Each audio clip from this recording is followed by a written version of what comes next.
Il n'est jamais évident pour un sportif de concilier Ramadan et pratique du sport, car l'exercice physique pendant le jeûne demande un véritable sacrifice.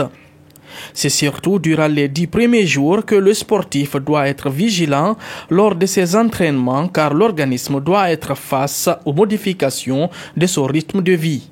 Éviter de faire l'intensité.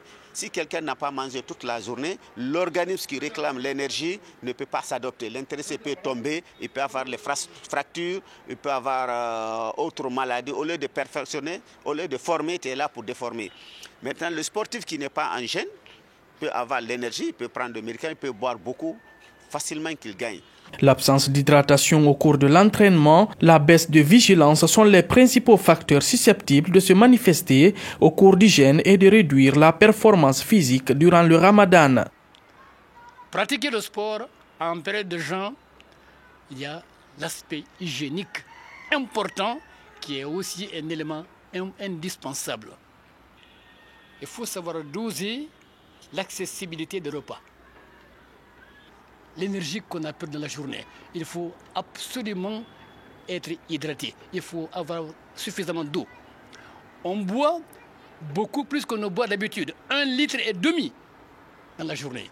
C'est indispensable pour la récupération. Et au matin, avant juste la coupure du carême, c'est la même chose, il faut avoir suffisamment d'eau. Le manque d'eau est un facteur négatif dans la performance sportive et surtout dans la tonicité musculaire. Pourtant, malgré tous les efforts et la bonne volonté des sportifs et des staffs techniques, les sportifs qui pratiqueront le jeûne durant la compétition subiront nécessairement un impact sur la qualité de leur performance.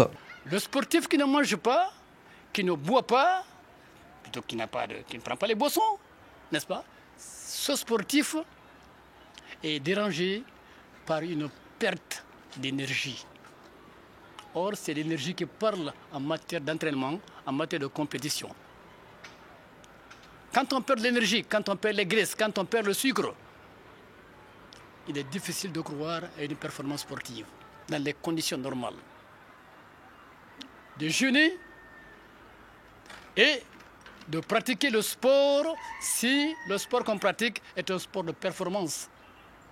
On risque d'aller vers une dégradation des performances sportives. Selon les spécialistes en sport, ceux qui choisiront de mener malgré tout leur mois de Ramadan, la priorité est d'adapter son rythme et surtout ses cycles de sommeil afin de rendre possible les différentes séances d'entraînement prévues chaque jour.